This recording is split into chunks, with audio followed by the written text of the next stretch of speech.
तुम उस लड़की से शादी करोगे जिसका ना घर का पता है ना खानदान का पता है, उसे मैं अपने घर की बहू बनाऊंगी? हरगिज नहीं। देखा कैसे पर कटे और मुंह के बला करके दिया। तुम देखो कैसी तबाही मचाती हो, एक एक आंसू का हिसाब लूंगी। मैंने तुम्हें फायर कर दिया है, अब इस दफ्तर में तुम्हारी कोई जगह नहीं है। मामा मैं अपना फैसला कर चुका हूँ।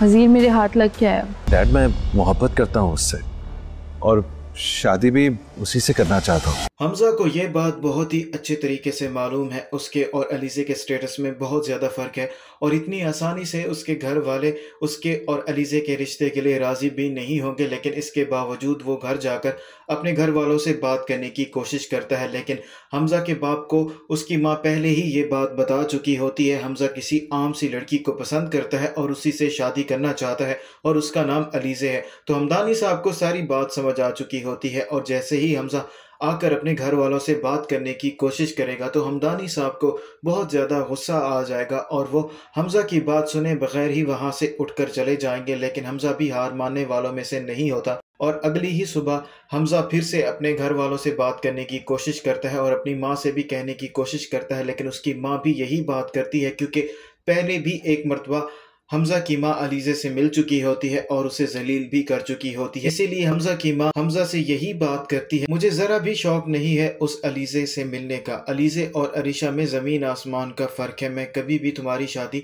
उससे नहीं करवाऊंगी।